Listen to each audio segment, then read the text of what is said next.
وصفتنا النهاردة عن حلا بارد ومنعش ولذيذ وبيرطب على القلب، هتدمنوه كده يعني وهتعملوه طول فترة الصيف في الجو الحر.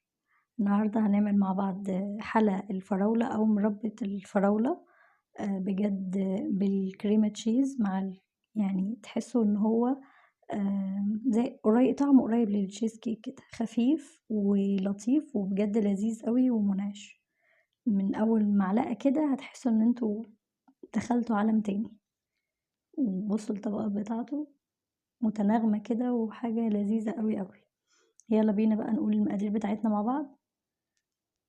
معانا هنجيب البولة بتاعتنا، هنحط فيها كوباية من الكريم شانتيه خام، عليه معلقتين من السكر البودرة، هنحط عليه كوباية كبيرة من المية الساقعة، أو تقدروا تستخدموا لبن عادي، وهنزل عليها بمعلقتين كبار من الكريمة تشيز اللي هي الجبنة الكيري السايبة، أو تقدروا تستخدموا المربعات أو المثلثات بس متكونش يعني مقاطعة.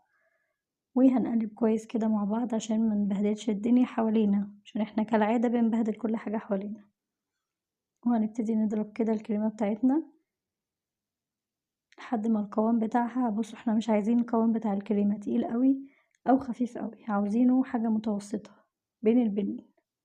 تمام، لحد ما القوام بتاعها يبقى كده كريمي كده وسط، لا خفيف قوي ولا تقيل قوي، عشان نقدر نفرده في القالب بتاعنا بمنتهى السهولة. طعم بقى الكريمة تشيز، الجبنة الكريمي يعني مع الكريمة رهيب، مع مربى الفراولة حاجة كده يعني مش قادرة اوصفها لكم. ومعانا هنا بسكوت ولبن، هنغطس البسكوت بتاعنا في اللبن، مدفية اللبن. تمام، وهنبتدي نعمل أول طبقة من البسكوت، أي نوع بسكوت بقى متوفر استخدميه. هنبتدي كده نرص أول طبقة.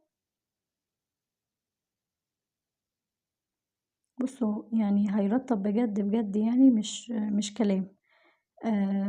لما دخل التلاجة كمان الطعم بقى رهيب. هنبتدي نحط الكريمة كده في الأول، وبعدين هنجيب التوبنج بتاع الفراولة، عاملينه في البيت بقى أو مشترينه جاهز.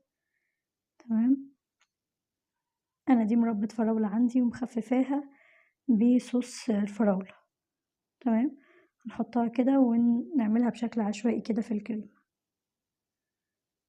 كريمة تشيز مع الفراولة بقى، يعني كأنكم بتاكلوا تشيز كيك. وهنرجع تاني نعيد تاني الطبقات بتاعة البسكوت، نغطسه برضو في اللبن ونرجع نحطه في القالب بتاعنا، وهكذا لحد ما نخلص باقي الطبقات. لو ما شفتوش الحلة بتاع الكريم كراميل اتفرجوا عليها هيعجبكم جدا، والحلة بتاع النسكافيه البارد خطير، يعني بجد هتدمنوا. دي كده رقم 3 في الحلة بتاع الصيف، وإن شاء الله مستمرين كده نعمل حاجات لذيذة وسهلة ومنعشة وترطب علينا كده وتنسينا الحر لحد ما تجيلنا شتا تاني. هنرجع نحط تاني فراولة بعد ما حطينا طبقة الكريمة، وندخلها كده ايه عشوائي كده. تمام، اللي لسه ميعرفنيش او بيتابعني جديد، انا ريهام.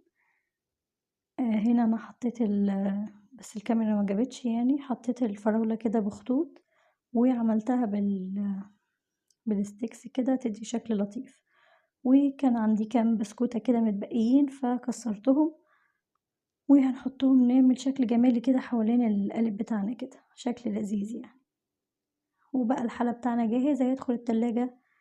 هندخله التلاجة لمدة ساعتين أو 3 على حسب، وهيبقى عندك أحلى حلى منعش ولذيذ تقدمي لضيوفك أو لولادك وجوزك في عز الحر. هنا هو هندخله التلاجة، وهنا بعد ما طلعنا من التلاجة وهنقطع، ودي بقى فقرة التعذيب اللي بندوق فيها. طعمه بجد قريب جدًا للتشيز كيك، وجربوه وابعتوا لي تطبيقاتكم وتعليقاتكم، وما تنسوش لايك وشير للفيديو، وتشتركوا في القناة وتابعوني على التيك توك والفيسبوك عشان يوصلكوا كل جديد، واكتبوا لي في التعليقات بتتابعوني من أي بلد، وعايزين ننفذ إيه مع بعض ونعمل إيه وصفات تانية مع بعض جديدة. وشُفتوا وصفة الآيس كريم بتاعة الزبادي والفراولة والّا لأ؟ بصوا بقى الجمال. يالّا سلام.